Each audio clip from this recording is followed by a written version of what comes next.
آپ بھی یوتھ کو ان کے مسائل کے اوپر جو مسئلے ان کے چل رہے ہوتے ہیں اس پہ کوئی وظائف بتاتے ہیں کہ یہ وظائف ان کا ورد کریں اور آپ ٹھیک ہو جائیں گے؟ دیکھیں وظائف کی بڑی اہمیت ہے، اس کا انکار نہیں ہے، لیکن جو مارکیٹ میں آج کل وظائف آ رہے ہیں وہ اوتھینٹک اتنے نہیں ہیں، اور وہ اس طرح آتا ہے نا کہ 1000 بار یہ پڑھ لیں یا 100 بار یہ پڑھ لیں، آپ کا رزق میں اضافہ ہو جائے گا، پریشانیاں. جی ہم یہ کہتے ہیں کہ دیکھیں جس پہ نبی صلی اللہ علیہ وسلم کا سرٹیفکیشن لگی ہوئی ہے، جس پہ خود انہوں نے تعداد بھی بتا دی اور ذکر بھی بتا دیا، وہ تو کنفرم ریزلٹس لائیں گے انشاءاللہ.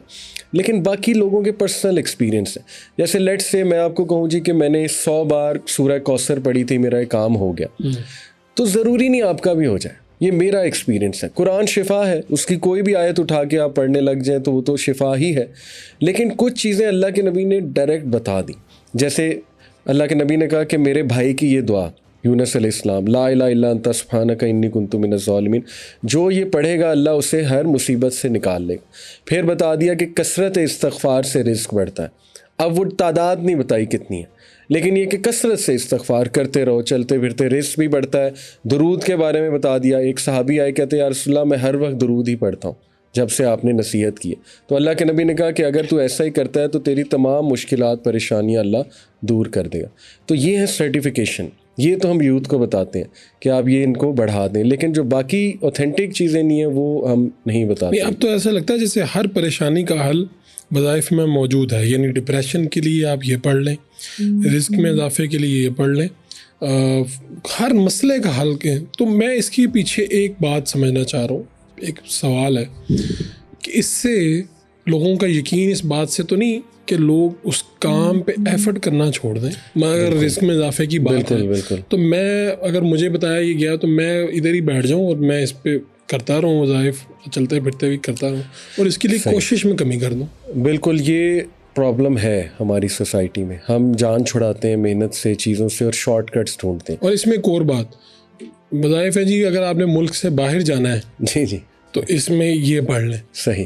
آپ نے کیا جو اسٹڈی کی ہے، آپ کا مطالعہ کیا کہتا ہے کہ ایسا بھی موجود ہے؟ یعنی مجھے لگا کہ اس وقت کیا نبی پاک کے دور میں کیا ہوتی ہوگی، یعنی کہ تب تو اس طرح سے یورپ وہ نہیں تھا کہ یہاں سے اب یورپ سیٹل ہونا ہے تو آپ یہ پڑھ لیں.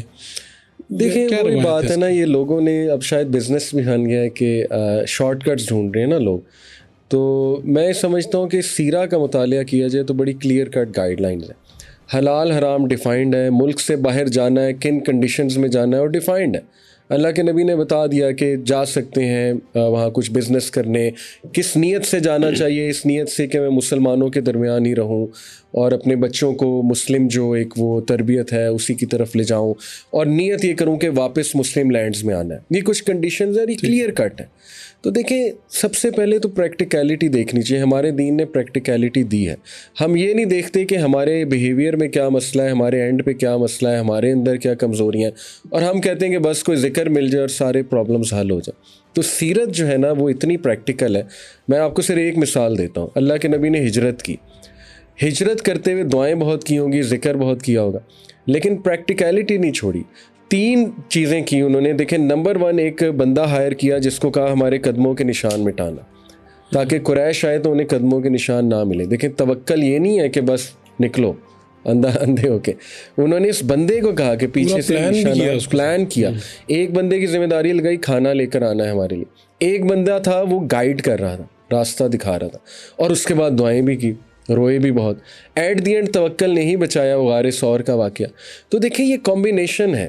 اور سیرہ کو آپ پڑھ لیں، اٹ از فل آف پریکٹیکیلٹی. سبحان اللہ. تو ہم پڑھتے نہیں ہیں تو ایمان شاید ہمارے کمزور ہے، انسان کمزور ہے. تو ذکر اذکار کی ان شارٹ اہمیت ہے، بالکل ہے، لیکن ایفرٹ بھی کرنی چاہیے اور اپنے آپ کو امپروو بھی کرنا چاہیے.